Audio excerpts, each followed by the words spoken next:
Hi, this is Susan Farnham. I'm the Youth Services Manager at the Forest Park Public Library, and I am here today talking to Samara, who is our social work intern at the Forest Park Public Library. And we are talking today about, those difficult times when there could be disturbing or sometimes traumatic, upsetting events in the news, and how we can navigate conversations with our kids about them. So, Samara, before we get into that, would you mind explaining to our listeners a little bit about your experience and what you do at the library for those who don't know? Yeah, of course. Hi, everyone. I'm Samara, and I'm the social work intern here at Forest Park Public Library this summer. Before starting the Master of Social Work program at Loyola, I studied human development and family science at the University of Missouri. And while I was in Columbia, Missouri, I led a classroom of 4th and 5th grade students in an after-school program where we provided academic, social, and emotional support to our students. And here at the library, I meet with individuals who are experiencing challenges in a variety of different areas in their life and support them by providing community resources or simply an empathetic ear. I also engage in lots of research and webinars to gain skills and tools that help me support the people I work with. Yeah.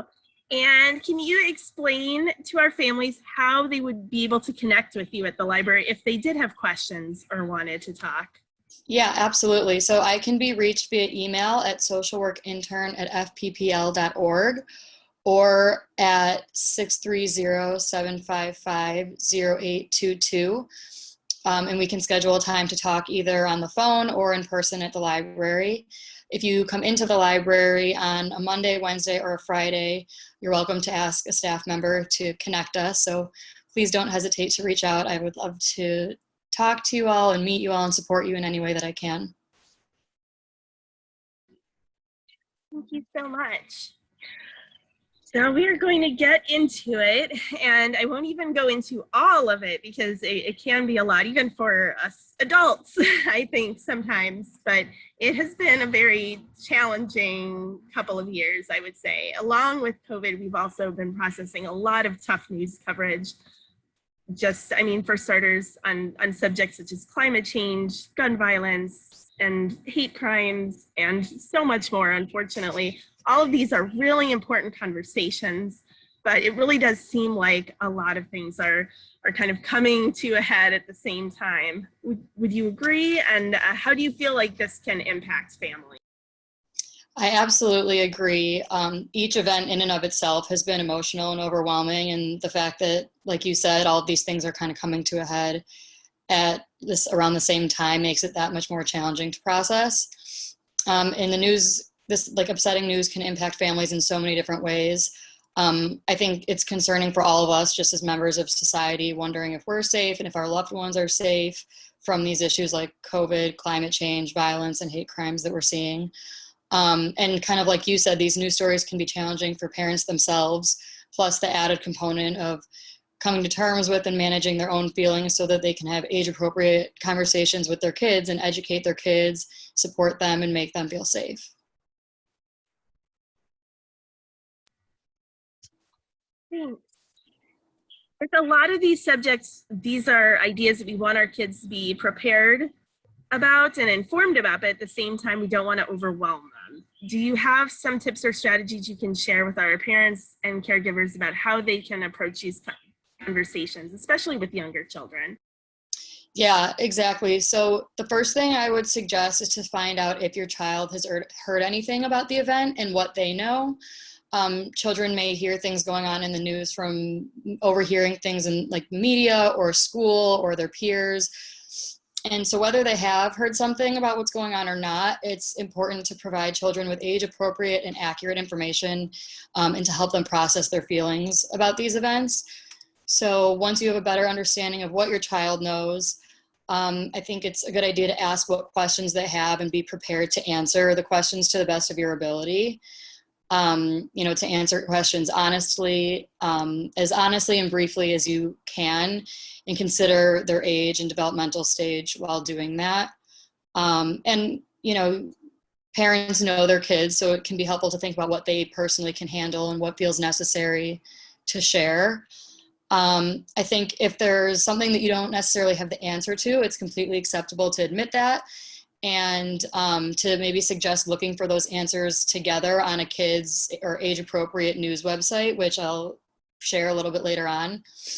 And for older kids, another way to approach these conversations is to record, like if you see something on the news or on TV that you feels like is age appropriate for like an older kid, to watch it ahead of time, record it, and then watch it again with them to help guide the conversation if you need some help doing that, because it can be hard to have these conversations.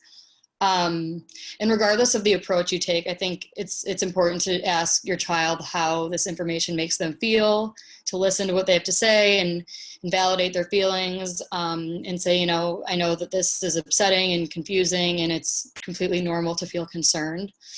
And the last thing that I want to mention on that note is, if your child seems uninterested in talking about it more, I think it's best not to press it, but just to make sure that they know that they can come to you if they do have thoughts or feelings that they want to talk about later. Thank you. That's really good advice. When we're dealing with scenarios where the event might is something that's seemingly random or unpredictable, how can parents offer some comfort and safety to kids who might be worried? Yeah, so in addition to being approachable and available for conversations in the future, it could also be helpful to check in with your child a day or two later to see how they're feeling, just to remind them that the conversation's always open to come back to.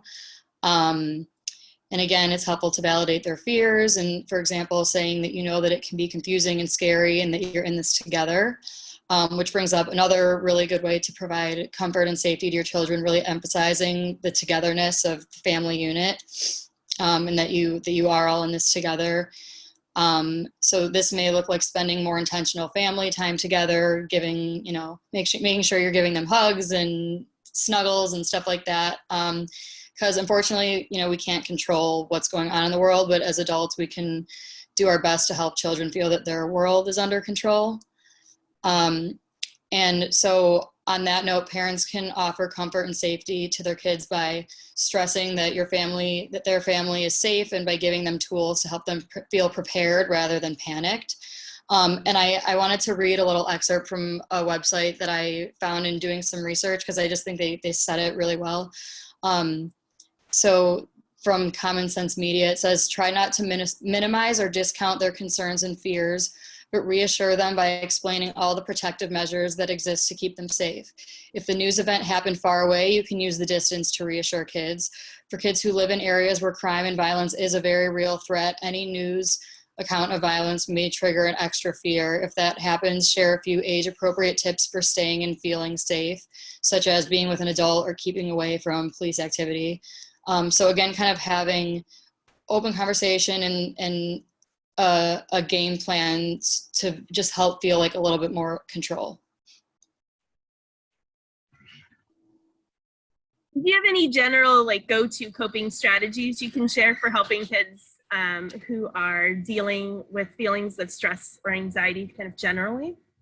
Yeah, some things that I really like are, like coloring and just different sort of mindless activities that can allow them to express themselves. Another good one is going for a walk or playing outside together, which allows for exercise and that togetherness that we were kind of talking about before. And sometimes even, going for a walk or something with your kid opens up a good opportunity for sometimes conversations just naturally come up that way.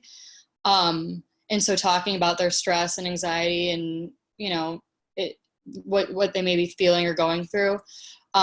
Also, breathing exercises are always good. So one example is doing balloon breaths or belly breaths. So having them visualize that, breathing in through their nose and visualize that their stomach is blowing up like a balloon, and holding it or breathing in for 3 seconds and then exhaling through their mouth for 3 seconds and kind of picturing their stomach or the balloon deflating. So different visualizations and breathing techniques like that. And if you notice stress and anxiety continuing for an extended period of time, it's always a good idea to talk to your child's primary physician or a therapist who specializes with children.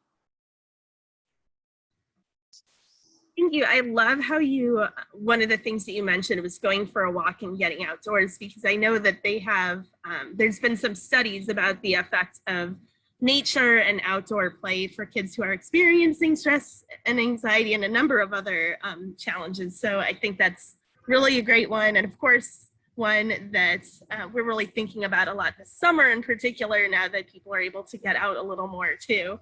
Exactly. I thought that was a really great one, and definitely one I think our family is going to definitely be trying to use this summer. Yeah. One of the biggest things we're running into right now is that between TV and the internet and everyone constantly connected to their phones and devices, it's a little hard to switch off, and that can create a sense of overwhelm, especially in the middle of a really tough news cycle. What are some ways parents can deal with that, with the connectivity issue, both for themselves and for their kids? Yes, I'm so glad that you said that, because it's important for parents to take care of themselves too, both so they can best be there to support their children, but also to set a good example for kids. So one suggestion I have is to be mindful of the content that you're consuming while your child is around, because you never know what they can hear or pick up on. Chances are if the news is on all day, they may hear and see things that are too graphic for their developmental stage. But I do want to mention too that if they do happen to walk in the room while you're watching an upsetting news story, I think that can also be used as an opportunity to turn the TV off and approach the conversation in an age-appropriate way using the techniques that we discussed earlier. But overall, my biggest suggestion for both adults and children would be to limit screen time and to allot a designated screen time where you're intentional about the content that's being consumed and for how long. For example, maybe you only watch a certain segment of the news in the morning and afterwards disconnect for the day, or watch again at night. Or if you do prefer to stay a little bit more connected, maybe you take the opposite approach and designate like device-free time where you carve out time to intentionally disconnect. Just figure out what works best for you and your family. We're constantly taking in so much information, and of course it's important to stay informed, but it's equally important that we give ourselves a break.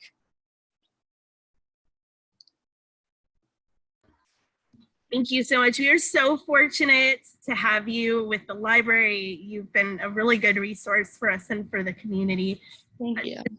Wrap up, do you have any particularly good websites or resources you want to highlight for our parents and caregivers? Yes, so I can provide some websites I found while researching the topic if you would like more extensive explanations and examples. So I was on kidshealth.org, healthychildren.org, and commonsensemedia.org, and we'll provide the exact links to the sites that I was on. But these articles, they dive deeper into addressing these topics based on the child's age and developmental stage. And each of these sites also provide their own set of additional resources if you want to look even further.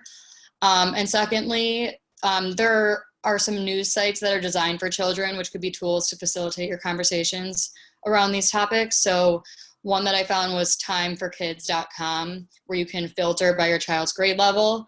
And then also Common Sense Media provides a list of different apps and websites that are news sources for kids. So we will provide that link also. Thank you so much for your time today. And everyone, just to reiterate, we are going to have a list of resources that Samara was mentioning at the end of this presentation. Thank you for listening. And remember, we are here for you at the library. Thank you so much, Samara. Thank you.